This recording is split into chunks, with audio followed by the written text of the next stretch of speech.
preocupados com tudo aquilo que está acontecendo e que pode acontecer. Irmãos, nós temos que lembrar que nós somos filhos de quem? De Deus. As dificuldades não é só hoje, sempre tiveram na história da igreja.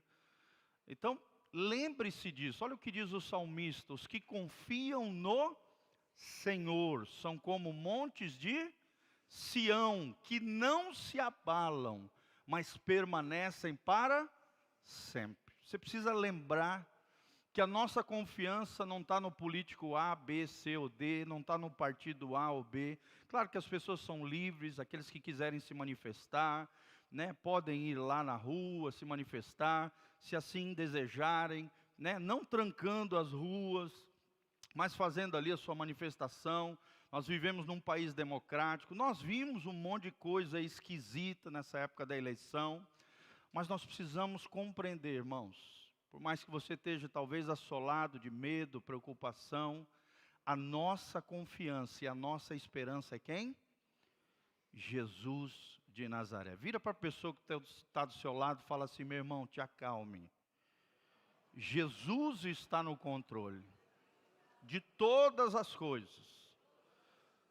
Então, lembre-se disso. Toda vez que você colocar a tua expectativa em homens, em pessoas, em situações, em política, em elementos, seja o que for, liderar B ou C, situações, irmãos, diversas, você vai se frustrar. Pessoas são possibilidades.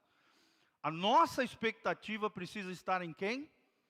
Em Jesus. Os que confiam no Senhor são como montes de Sião, que não se abalam, mas permanecem para sempre. Olha o nome da nossa igreja: Casa na Rocha. Você está sobre a rocha, e a rocha é Jesus de Nazaré, irmãos. Então, independente do que vai acontecer no futuro, tempestades, dificuldades, lutas, problemas, lembre-se que, por mais que nós venhamos a enfrentar dificuldades, tempestades, se Jesus estiver no barco da nossa vida, nós vamos chegar do outro lado, mais do que vencedores, em Cristo Jesus, o nosso Senhor. Então tome cuidado, né? O inimigo às vezes fica jogando irmão contra irmão, partido A contra B, aquelas confusões. Lembre que Jesus é o príncipe da paz. Jesus é o príncipe da paz. Toda confusão não vem de Deus, vem do inimigo. Toda divisão não pertence ao Senhor, pertence a Satanás. Então vamos ter sabedoria, vamos ter colocações cuidadosas, sabe? É um tempo onde toda essa polarização acabou gerando muito estresse, muito desequilíbrio em muitas pessoas, e nós precisamos voltar à sobriedade e ao mesmo tempo lutarmos, é claro, pelos nossos valores, os nossos princípios, mais do que nunca dobrar o nosso joelho, orar. Se você quiser se manifestar, você tem direito disso, mas lembre-se, a sua confiança, a sua esperança precisa estar em quem? No Senhor. Amém?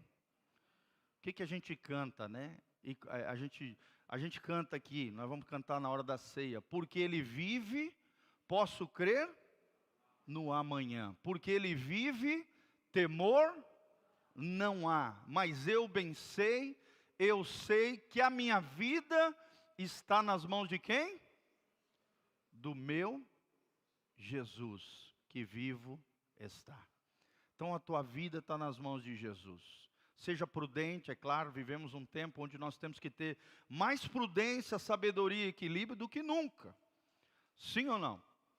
Sim, mas toma cuidado, principalmente confusões entre a família, em grupos, procure uma orientação, querido. Não fique o dia todo fique vendo videozinhos de internet, coisa assim, senão tua alma vai ficar aflita, abatida, e aquela coisa começa a ficar com raiva, com ira. Toma cuidado, só veja as notícias que realmente sejam necessárias, e toma muito cuidado. Nós temos tomado cuidado desse altar. O altar aqui é para pregar a palavra de Deus, não é para falar de política. Política é lá fora, da porta para fora. Aqui dentro da igreja nós estamos para falar de Jesus. Tá bom, queridos? E claro, de vez em quando cabe dentro da palavra, nós falamos dos nossos valores, dos nossos princípios, daquilo que nós cremos. Temos que nos posicionar, é óbvio, com relação a princípios e valores. Mas toma cuidado com o fanatismo de ambos os lados. Tome muito cuidado, porque todo desequilíbrio, isso eu aprendi com um homem de Deus, um homem precioso que pastoreou minha vida. Ele disse: todo desequilíbrio traz dor e sofrimento desnecessário. Vamos falar junto? Todo desequilíbrio traz dor e sofrimento desnecessário. Amém?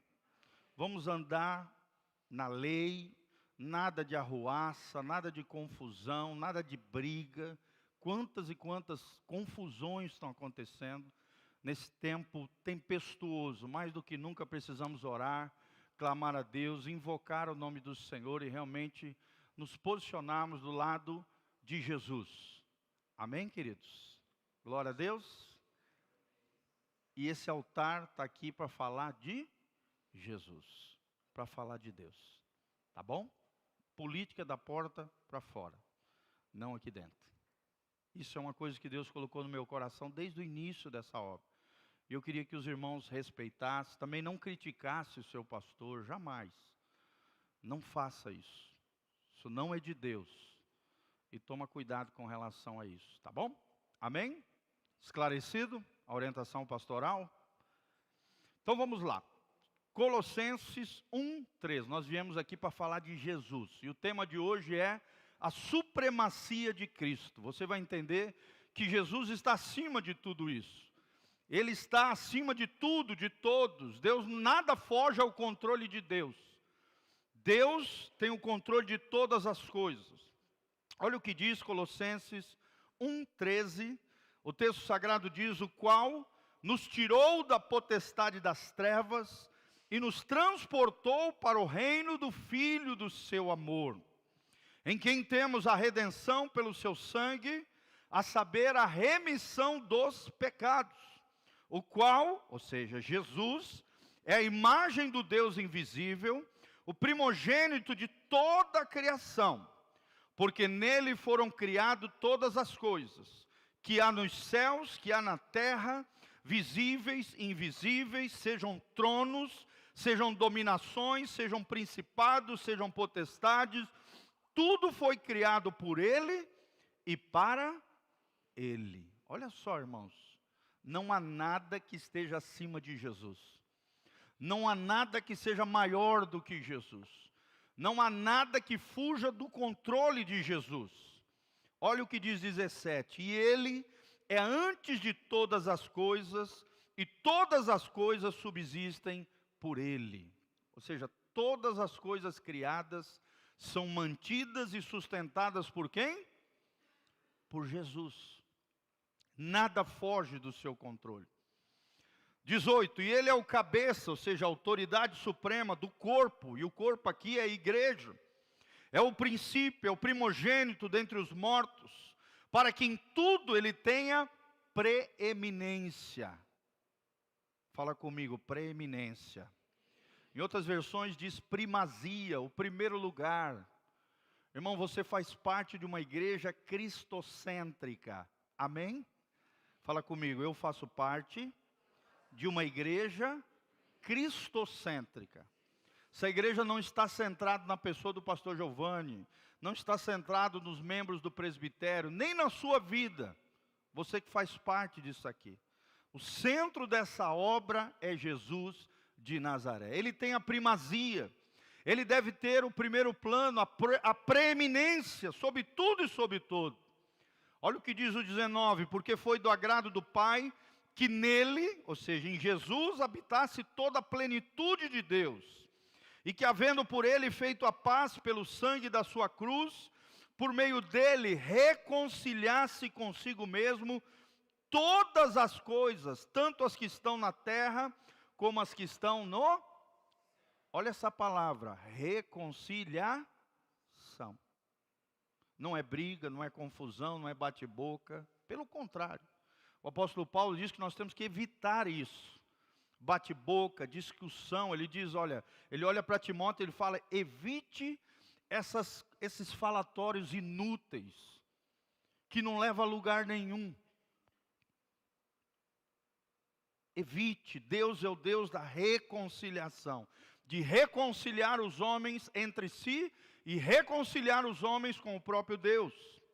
21, e vós também, que noutro tempo éreis estranhos, inimigos no entendimento pelas vossas obras más, agora contudo vos reconcilie. Ó, de novo aqui a palavra reconciliação.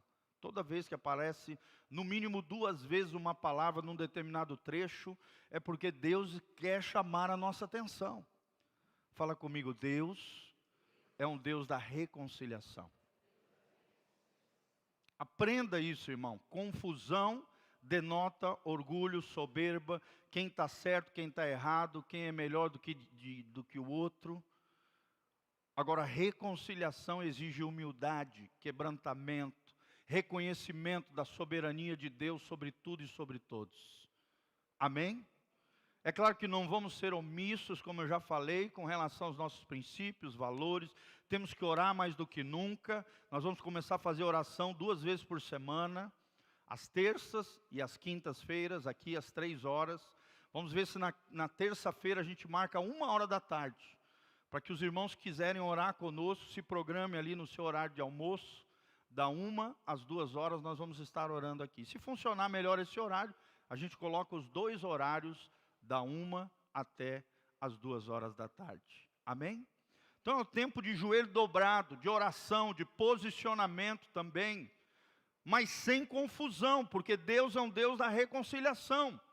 22, no corpo da sua carne, pela morte, para perante ele vos apresentar santos, irrepreensíveis e inculpáveis. Se na verdade permanecerdes fundados e firmes na fé. Olha só, é uma questão de firmeza de fé. E não vos moverdes da esperança do evangelho que tendes ouvido. A nossa esperança é o evangelho de Jesus, que aponta para uma pessoa, Jesus de Nazaré, o qual foi pregado a toda criatura que há debaixo no céu, e do qual eu, Paulo, estou feito seu ministro. Volta para lá, para Colossenses 1, 13 e 14, é o destaque que nós vamos dar hoje aqui na palavra de hoje, tá bom? Vou ler de novo Colossenses 1, 13 e 14. O qual nos tirou da potestade das trevas e nos transportou para o reino do Filho do seu amor. Fala comigo, o reino do Filho do seu amor. E o 14 também é o destaque que nós vamos dar, em quem temos a redenção pelo seu sangue, a saber, a remissão dos pecados. Coloca a mãozinha no seu coração, fecha os seus olhos. Pai, nós queremos te agradecer, ó Deus, porque a nossa esperança é o evangelho de Jesus de Nazaré. A nossa esperança, ó Deus, não está nessa terra, nessa vida, ó Deus, passageira. A nossa esperança é o lar celestial. É claro que vamos lutar sempre pela nossa família, por aquilo que ensina a Tua palavra. Vamos lutar por aquilo que precisa ser posicionado como igreja, porque a Tua igreja é coluna e baluarte da verdade. Senhor, mas a nossa esperança, a nossa confiança está no Senhor. Fala conosco através da Tua palavra, livra-nos de entrarmos na carne, nas confusões, ó Deus, em tantas tribulações que estamos vivendo. Ó Deus, que o nosso coração esteja sossegado, a nossa alma esteja ancorada na rocha eterna, que é Jesus de Nazaré. Que mesmo que venhamos a, ó Deus, vivenciar situações tenebrosas, ao mesmo tempo tribulações, tempestades, podemos ter a convicção plena de que se Jesus está no barco da nossa vida, da nossa casa, da nossa família, basta uma palavra do Mestre e a tempestade se transformará em bonança. Ó Deus, é isso que ensina a Tua palavra, que nós viveríamos nos últimos dias tempos angustiantes, tempos difíceis, onde o amor de muitos se esfriariam e o pecado se multiplicaria. É o que nós estamos vendo nesse tempo do fim. Por isso nos ajuda a estarmos firmes na fé, fincados no Senhor, confiados no Senhor, como os montes de Sião, nos tornarmos inabaláveis diante de Deus. É o que nós te pedimos, à luz da tua palavra, Pai. Fala conosco, em nome de Jesus. Amém e amém. Primeira coisa que você precisa aprender, irmão, nosso título é a supremacia de Cristo. Se você ler todo o livro de Colossenses, você vai ver que a palavra Cristo, Jesus, aparece dezenas de vezes. É uma carta que mostra a primazia, a preeminência, o lugar que Jesus tem que estar na sua vida e no meu coração. Na nossa casa, na nossa família, nós somos de Jesus. Nós somos de Deus, irmãos. A nossa fé tem que, no meio da tribulação, das dificuldades, ela é forjada. E ela precisa sair mais forte, quando Jesus é o centro da nossa vida. O tema central de Colossenses é isso, é a centralidade de Jesus de Nazaré. Primeira coisa que nós precisamos aprender é que Cristo é o nosso Salvador. Fala comigo, Cristo é o meu Salvador. A sua salvação não está nas tuas finanças, não está no teu patrimônio, não está na tua profissão, não está nos bens que você acumula nessa vida, não está nos seus dons, nas suas habilidades, onde geralmente o ser humano tende a colocar a sua confiança nos seus pais, nos seus filhos, ou seja, nas coisas dessa terra. Jesus é o nosso Salvador. Ele é o nosso Senhor e Ele é o nosso Salvador. Nós precisamos entender que o nosso maior problema é o pecado. O nosso maior problema é o pecado. E pecadores precisam de um Salvador. Fala comigo, pecadores precisam de um Salvador. Esse é o problema que nenhum filósofo, político, líder pode resolver. Só tem uma pessoa que pode resolver isso. E essa pessoa é Jesus de Nazaré. Amém, queridos? A Santa Ceia é para isso. A Santa Ceia é para nós trazermos à memória aquilo que nos dá esperança. É para nós trazermos à memória o sacrifício vicário de Jesus. É para alinharmos o nosso coração novamente com o céu e entendermos que Cristo é o nosso Senhor, é o nosso Salvador.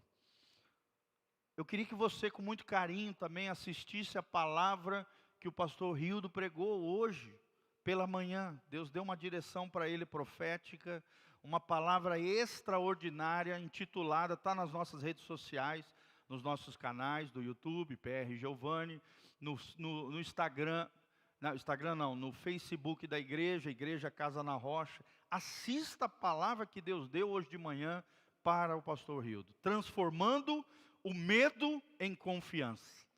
E tem muito a ver com isso que eu estou pregando aqui também à noite. Deus falou muito comigo através do seu servo. Assista quando chegar na sua casa, você vai ficar impactado com a revelação que Deus trouxe ao coração do pastor Hildo. E nós queremos dar continuidade nesse rio profético. Amém? Quem recebe dessas águas superiores de Deus? Levanta as mãos para os céus e fala assim: Senhor, eu quero águas superiores, águas límpidas de Deus. Que coisa maravilhosa. Então nós vamos aprender 4 atos realizados por Cristo a nosso favor. Quais são os 4 atos que aqui no versículo 13 e 14 Jesus fez a nosso favor? Porque é necessário nós compreendermos isso, irmãos, principalmente na Santa Ceia. Faz parte do entendimento da graça de Deus, do pacote gracioso, misericordioso, compassivo, extraordinário que nós recebemos da parte de Deus a partir do sacrifício de Jesus de Nazaré. A primeira verdade que nós aprendemos é que Ele nos libertou. Fala comigo, Jesus me libertou. Fala de novo, bem alto, fala, Jesus me libertou.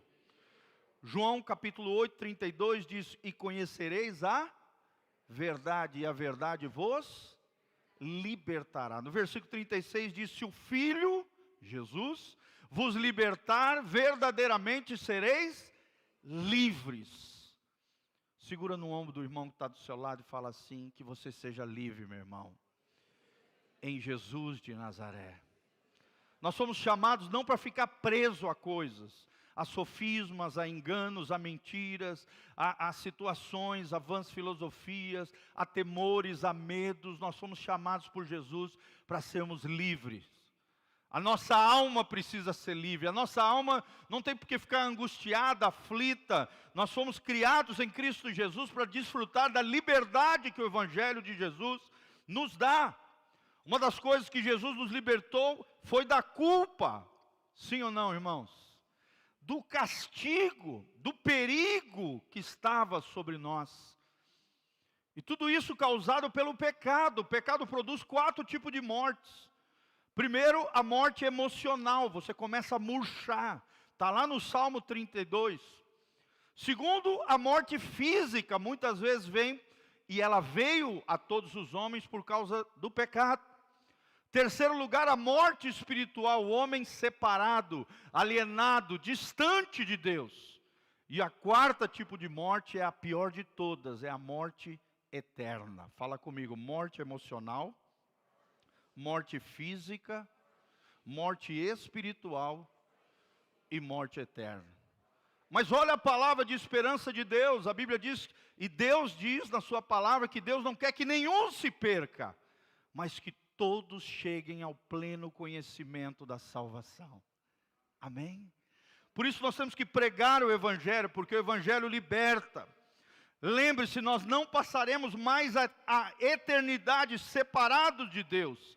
A espada do juízo de Deus estava sobre nós, mas por causa de Jesus de Nazaré, da cruz de Cristo, nós fomos libertos da autoridade de Satanás e dos poderes das trevas. Amém? Império fala disso, de um tirano. Satanás é um tirano. Satanás é um manipulador de carteirinha. Satanás é alguém que escraviza através do pecado, subjuga, ele impõe sob força. Então, meu irmão, seja livre, seja liberto da culpa, seja liberto do pecado, seja liberto do império desse tirano chamado Satanás, o adversário, não de Deus, mas nosso. Deus não tem inimigos, porque ninguém se compara a Deus. Geralmente tem muita gente que de forma sem saber pensa que o diabo é inimigo de Deus. Não, o diabo não se compara com Deus. Deus está acima de tudo e de todos. O diabo é inimigo do homem, mas não de Deus. Amém? Ele é o adversário do homem, ele é o nosso inimigo, é o inimigo das nossas almas. Mas lembre-se que não há nada maior, tão extraordinário, tão glorioso como o nosso Deus. Fala comigo: Ele me libertou. Quantos livres nós temos aqui nessa noite? Levanta as 2 mãos para os céus e fala: Senhor, obrigado, porque através da cruz, pelos méritos de Jesus, eu sou livre. É a verdade que nos liberta. E a verdade está contida na palavra de Deus. Segunda verdade que nós aprendemos: Ele nos transportou. Fala comigo: transportou. A Bíblia diz aqui que Ele nos transportou do império das trevas para o reino do Filho do seu amor. Você pode observar que o F está maiúsculo, porque é uma referência a Jesus. Ele nos transportou, Ele nos libertou, mas Ele também nos deu um rumo, um propósito, um destino, um foco. Hoje eu vejo, nesse tempo tenebroso, muita gente saindo do foco, saindo da missão, saindo do propósito. Parece uma barata tonta para lá e para cá, sendo chacoalhado e manipulado de todas as maneiras. Não, irmão, não saia do foco, não saia do rumo, não saia do propósito, não saia daquilo que Deus nos deu, do destino maravilhoso que Deus deu para mim e para você. Não seja uma barata tonta. É Ele quem nos coloca no seu reino iluminado. Amém? Quantos iluminados nós temos aqui nessa noite? iluminados por Deus, iluminados pela sua palavra. A Bíblia diz: lâmpada para os meus pés é a sua palavra, e luz para o meu caminho. E é esse reino iluminado, quando estamos inseridos neles, é que nos faz vitoriosos em Cristo. Somos mais do que vencedores. Somos iluminados por Ele, mas ao mesmo tempo nos tornamos a luz desse mundo, junto com Ele. Amém? Coisa linda o que diz Mateus 5, né? A Bíblia diz que nós somos como candeeiros de Deus, faróis de Deus, iluminando esse mundo tenebroso. Nós somos sal da terra, nós somos luz do mundo. Será que você tem iluminado as pessoas que estão ao seu redor, ou você tem se contaminado com os outros? Você tem influenciado pessoas ou desnorteado por pessoas, amedrontado por outros? Lembre-se, imperadores transportavam as nações, os povos derrotados. Era isso que o diabo fazia conosco. Mas Cristo, Ele transporta vencedores. Amém? O diabo transporta derrotados, Jesus transporta vencedores. Fala comigo, coloca a mão no seu coração e fala: em Cristo, eu sou mais do que vencedor. Meu irmão, toda manhã lembre, quando você olhar para o espelho, não te olhe como um derrotado, não te olhe como um fracassado, não te olhe como um desfigurado, não te olhe como um filho de Deus, como um vencedor. Não por causa de mim e de você, mas pelos méritos de Jesus. Através do poder do Evangelho, nós somos feitos mais do que vencedores. Acorde de manhã já esperançoso. Acorde pela manhã crendo que as misericórdias do Senhor se renovam sobre a tua vida. E isso é a causa de nós não sermos consumidos, irmãos. Amém? Jonathan Edwards, um dos grandes avivalistas do século XVIII, ele dizia que se não fosse a graça de Deus nos sustentando, a terra se abriria e o inferno nos tragaria no primeiro pecado que nós estivéssemos realizando. Olha assim para a sua mãozinha assim comigo, fala assim: a mão de Deus é que me sustenta de pé. Não é eu, não é você, não é na nossa força, não é na nossa destreza. É a mão graciosa de Deus que nos sustenta de pé. Lembre-se disso, irmão. Se não é a mão graciosa de Deus nos sustentando de pé, a terra se abriria e o inferno nos tragaria. Porque a palavra que foi liberada no mundo espiritual é: a alma que pecar, essa morrerá. Sim ou não? Mas graças a Deus que em Cristo Jesus nós temos a graça de Deus nos sustentando. Glória a Deus. Jesus é o Filho amado que nos comprou com o seu sangue. Hoje nós estamos debaixo do seu reino, de um reino de justiça, de paz e de alegria no Espírito Santo. Eu tenho ensinado sempre isso para vocês: não deixe ninguém roubar a sua alegria. Coloca a mão no seu coraçãozinho e fala: eu não posso permitir que ninguém roube a minha alegria. Não deixe que ninguém roube a sua alegria, meu irmão.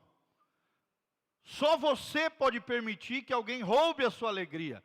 É igual a ofensa só pousa no nosso coração se a gente permitir. A tristeza, a mesma coisa. Ela só assola a nossa alma se a gente permitir. Neemias 8:10 diz: a alegria do Senhor é a minha força. Amém? Alegrai-vos no Senhor. Outra vez vos digo, diz o apóstolo Paulo, alegrai-vos no... Olha só, aonde está a minha alegria? Está numa pessoa, na pessoa de Jesus de Nazaré. A alegria do crente não está quando tudo vai bem, quando todas as coisas dão certas. Não, a alegria do cristão, o reverendo Hernando Dias Lopes, ele diz que a alegria do cristão é supra-circunstancial. Ou seja, está acima das circunstâncias, é independente dos problemas, é independente do que está acontecendo comigo. A minha alegria é uma pessoa, é a pessoa que eu me relaciono, é o Filho amado, que me comprou, que me libertou, que me transportou do império das trevas para o reino do Filho amado, o reino de justiça, de paz e de alegria no Espírito Santo. Fala comigo, o reino de Deus é um reino de justiça, é um reino de paz, é um reino de alegria no Espírito Santo. Querido, isso só vai acontecer quando Jesus voltar em glória para reinar nessa terra. Aprenda isso, isso é profético, é escatológico. O reino pleno de justiça e paz e alegria só vai acontecer quando todos os reinos humanos forem destruídos numa grande batalha apocalíptica, chamada Batalha do Armagedon. Ali todas as nações que junto com o anticristo se levantarem contra o Cristo, nós vamos estar voltando com ele da glória, e da glória com cavalos brancos, juntamente com os seus anjos, à frente de Jesus, com a sua boca como espada afiada de 2 gumes, seus olhos como chamas de fogo, e no estrado dos seus pés ele vai destruir os seus inimigos, e toda a estrutura política, econômica, tudo isso que nós vemos, que nos aflige, né, que ao mesmo tempo nos fere, ver tanta injustiça, tantas situações, tantas coisas. Irmãos, esse governo do homem um dia vai acabar. Quem é que pode dar um glória a Deus? Quando Jesus vier sobre a terra reinar com o seu povo glorioso. Aprenda isso. O que diz as profecias bíblicas não é que o mundo vai melhorar, só vai piorar até o momento que Jesus voltar em glória conosco. Porque nós seremos arrebatados antes do pau torar aqui na terra, que é o período chamado período tribulacional. Também é conhecido como as 70 semanas de Daniel, ou tribulação. 3 anos e meio iniciais, chamado de princípios de dores. 3 anos e meio finais, chamado da grande tribulação. E ao final de tudo isso, as nações se reunirão junto com o anticristo para tentar destruir Israel. Mas aí o Cristo virá num vale chamado Vale de Megido. Em agosto agora eu tive o privilégio de passar por esse vale. Nós estávamos passando lá com a van, e aí o motorista era um árabe. Ele falou, aqui é o Vale do Megido. Eu falei, você sabia que aqui vai acontecer a maior batalha da história humana? E ele era muçulmano, não entendia nada. Ele falou, é? Eu falei, é. Aí eu comecei a orar naquele lugar, eu falei, Senhor, que coisa gloriosa. E realmente é um vale enorme, é um dos maiores vales de Israel. Ali as nações se juntarão, juntamente com o anticristo, para tentar destruir a nação de Israel. Mas Cristo voltará em glória, e terminará e destruirá todo o governo humano, e estabelecerá o seu reino glorioso. Amém? A Bíblia diz, de Sião, sairá toda a lei. Jesus reinará a partir do trono de Davi. E Jerusalém será a capital do mundo. Mas até então, irmão, as coisas vão complicar cada vez mais. É o que diz. Vai ler ali Mateus 24. Você vai ver o sermão profético de Jesus. Mas Jesus é o Filho amado que nos comprou com seu sangue. Amém? Fala comigo, o seu reino, o reino de Jesus, é um reino de justiça, de paz e de alegria. E é claro que nós, como filhos de Deus, como somos sal da terra e luz do mundo, temos que ser sinalizadores do reino de Deus por onde formos. Sim ou não? A gente não pode ficar no sofá, com o controle remoto, esperando que tudo aconteça. Não. Eu e você fazemos parte do corpo de Cristo, e a igreja do Senhor é coluna e baluarte da verdade. Amém? Eu e você somos chamados nesse mundo tenebroso que vai de mal a pior até a volta de Jesus, para iluminarmos com o poder do Evangelho de Jesus de Nazaré. Amém? Terceira coisa que nós aprendemos, terceiro princípio, Ele nos redimiu. Fala comigo, Jesus me redimiu. Está no versículo 14, em quem temos a redenção pelo seu sangue. Ou seja, nós somos libertados mediante um pagamento de um resgate. Alguém teve que pagar um resgate. para que eu e você pudéssemos ser libertos dessa escravidão do diabo e do pecado. Jesus cumpriu com a sua vida os requisitos sagrados da lei de Deus. Eu e você, se formos tentar cumprir os 600 e poucos mandamentos que existem no Antigo Testamento, eu e você não vamos dar conta. A lei tem a sua função. A Bíblia diz que a lei é boa, porque ela revela o que é certo e o que é errado. Mas quando olhamos para a montoeira de mandamentos que existe no Antigo Testamento e olhamos para a nossa vida, vemos que nós não damos conta, sim ou não, irmãos? Mas graças a Deus, Jesus cumpriu por mim e por você toda a lei de Deus. Aquilo que nós não damos conta, Ele deu conta no nosso lugar. Aquilo que eu e você não conseguimos, Ele conseguiu, e é pelos méritos de Jesus que nós somos justificados pela fé diante de Deus. O que é a justificação? Esse conceito tão importante. Eu sempre estou falando para vocês, é a ação divina de Deus declarar o homem justo, homem que eu digo é ser humano, justo diante dele mesmo, em amor.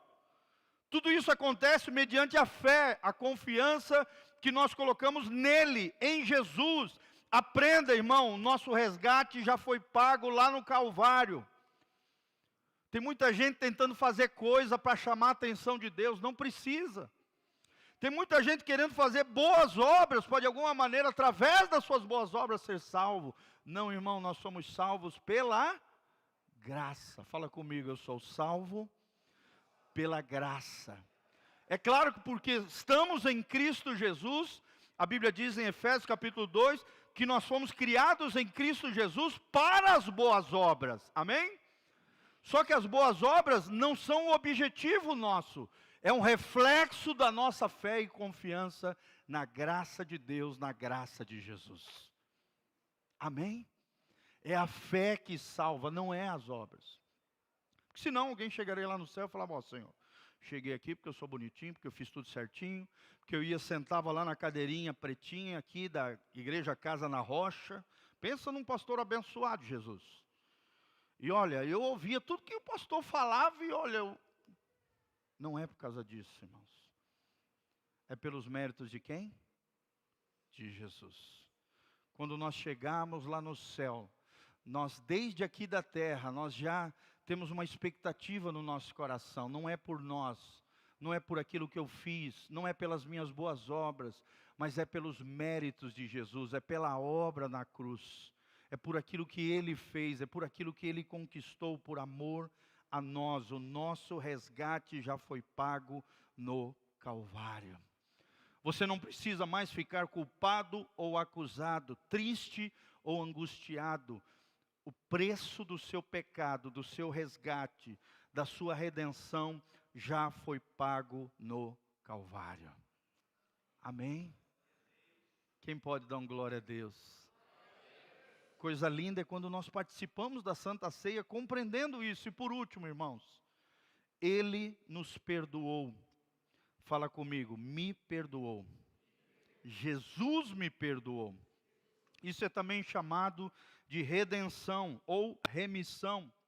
São conceitos de perdão que andam juntos. Remissão ou perdão significa mandar embora.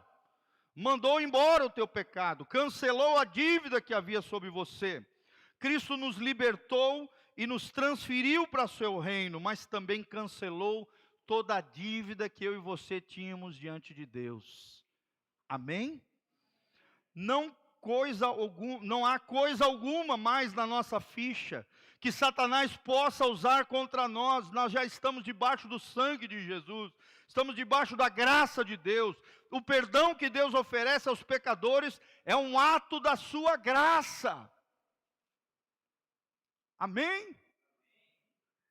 Você não tem por que ficar preso ao passado. Eu sempre gosto de ilustrar da seguinte maneira.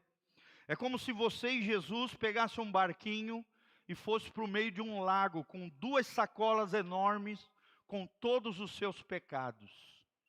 Jesus pega aquela sacola enorme, amarra 2 cordas, uma em cada saco grande, cheio dos seus pecados, e essa corda é amarrada a uma grande pedra que ele lança para dentro do lago. Quem pode dar um glória a Deus? Ou seja, os teus pecados são tirados, banidos, lançados no mar do esquecimento, diz a Bíblia. E antes de Jesus voltar com você para a margem, ele coloca uma boiazinha, uma boia, e uma plaquinha escrito: não volte a pescar mais aqui. Amém? Essa é a graça de Deus. Deus lançar os seus e os meus pecados, todos eles. O que nós fizemos no passado, o que nós fazemos no presente, e aquilo que ainda a gente nem fez, se estamos em Cristo, com o coração em arrependimento, em quebrantamento, em reconhecimento de erros e falhas, e consertos diante de Deus, até os pecados que você ainda não cometeu, já foram pagos e já foram lançados no mar do esquecimento. Amém? Você também não pode usar essa verdade para dizer: ah, tá, Jesus já pagou, então eu vou pintar e bordar. Não. Não faça graça com a graça de Deus. É isso que hoje em dia é chamado de supergraça. Uma teologia vagabunda que existe hoje, em muitas igrejas por aí, fazendo graça com a graça de Deus. Ah, eu posso pintar e bordar que no final Deus vai dar um jeitinho em mim. Não é assim. Porque eu e você somos salvos pela graça. Nós vamos lutar com toda a força de Deus em nós contra o pecado, para não tropeçarmos, mas quando tropeçarmos, vamos nos levantar em Deus, abandonar práticas equivocadas, nos reerguemos no Senhor, nos apropriamos da graça e do perdão de Deus e continuamos de pé, firmes e fortes na rocha eterna, que é Jesus de Nazaré. Confiando não em nós, mas na graça de Deus, no perdão de Jesus, nos méritos de Jesus, na obra da cruz. Vocês estão entendendo? Fala comigo: com o coração em arrependimento. Esse é o segredo da vida cristã. Um coração em arrependimento. O perdão que Deus oferece aos pecadores é o ato da sua graça. Não faça graça com a graça de Deus. Não merecemos ser perdoados, nem conseguimos conquistar o perdão. Desfrutemos do seu perdão, da sua graça, da sua comunhão. Vivamos segundo a sua vontade. O perdão não é um pretexto para pecar, mas um estímulo à obediência no Senhor. Amém? Olha que coisa linda, eu vou repetir: o perdão não é um pretexto para pecar, mas um estímulo à obediência ao Senhor. Sendo perdoados pelo Pai através do Filho, somos capacitados também a perdoar outras pessoas. Esses dias eu preguei numa quarta-feira aqui as 7 fases do perdão. Assista. Se você tem dificuldade de perdoar, se você não compreende o que é o perdão, as 7 fases do perdão. Como é que o perdão se processa no coração do ser humano? Esses dias também coloquei no devocional, porque é um tema muito pertinente. E é uma das coisas que mais vai levar a gente para o inferno. É a amargura, é o ódio, é o ressentimento, é o sentimento de vingança. É a mágoa. A palavra mágoa significa má água, uma água tóxica, poluída dentro do coração. Então, se você tem recebido a graça de Deus, não sonegue a graça recebida. Se você tem recebido o perdão de Deus, dê aos outros o perdão de Deus que você mesmo recebeu, como fruto da graça de Deus para você. Na parábola do servo de Mateus 18, quem não perdoou, acaba tendo um espírito cheio de amargura, e acaba atraindo sobre si atormentadores, e recebendo a condenação do rei. Os atormentadores ali, os verdugos, são demônios, que afligem às vezes crentes de dentro da igreja, que não perdoam as pessoas, e se não se arrependerem, estão trilhando o caminho de perdição. Moisés e Israel derramaram o sangue do cordeiro nas suas portas, amém? Está lá em Êxodo 12, para serem libertos do Egito. Mas Jesus derramou o seu próprio sangue para nos livrar das garras do pecado. Amém? Coloca a mãozinha no seu coração, fala assim: que o sangue de Jesus me purifique de todo pecado. assim como o povo de Israel colocou o sangue do cordeiro nas portas e nos umbrais das casas dos israelitas, e aí o anjo da morte não podia entrar naquelas casas. Assim também o sangue de Jesus permeia o nosso coração e a nossa vida. Que Satanás não tenha acesso às recâmaras mais profundas da nossa alma. Exaltemos a Cristo, louvemos e adoremos ao Senhor pela sua graça, pela sua obra. Amém? Que Jesus tenha primazia na nossa vida, que possamos viver a excelência da grandeza e da supremacia de Jesus sobre tudo e sobre todos. A Ele toda a glória, toda a honra, todo o poder, toda a majestade, para todos sempre, porque Ele tem a preeminência, a supremacia sobre tudo e sobre todos. Amém? Como eu falei, essa é uma igreja Cristo. Qual é a missão dessa igreja, gente? Que Cristo seja o centro, que a palavra de Deus seja o fundamento. E nós nos dedicaremos ao quê? Fala comigo, Cristo, a palavra e relacionamento. Essa é a tríade da igreja Casa na Rocha. Irmãos, se nós vivermos isso, esse mundo vai ser pequeno para nós. A cidade de Umuarama vai ser pequena para nós. Estou lendo um livro, estou me preparando para as próximas ministrações para vocês. Um lindo livro de um rabino judeu messiânico, chamado Relacionamentos de Aliança. E estou me preparando para ministrar para vocês. Amém? Você vai aprender o valor de uma aliança do ponto de vista de Deus. O valor dos relacionamentos no coração de Deus e que também devem estar no nosso coração. É isso que nós queremos criar como comunidade, uma comunidade relacional, onde não haja briga, confusão, fofocaiada, legalismo, hipocrisia, não. Mas uma comunidade cheia de amor, cheia de acolhimento, onde Jesus seja o centro, a palavra seja o fundamento e nós vamos nos dedicar aos relacionamentos. Primeiro com Deus, depois com a nossa família, depois com os nossos irmãos e amigos, e também com o mundo que ainda não conhece a Jesus. Amém? Então faça isso, dedique-se a isso, e você vai ver o que Deus vai fazer na sua vida. Amém? Coloque-se de pé, nós vamos participar da Santa Ceia. Nós aprendemos hoje que Jesus nos libertou. Segundo lugar, que Jesus nos transportou. Terceiro lugar, Jesus nos redimiu. E quarto lugar, Jesus nos perdoou. Quantos têm desfrutado do perdão de Deus? Da redenção de Jesus? Desse transporte abençoado ao reino da luz? E da liberdade que só Jesus pode nos dar. Amém? Quero chamar ao nosso querido obreiro, que está no processo de formação, para logo, em breve, ser um pastor. Nós estamos formando homens de Deus para deixar um legado nesse lugar, sempre. Amém?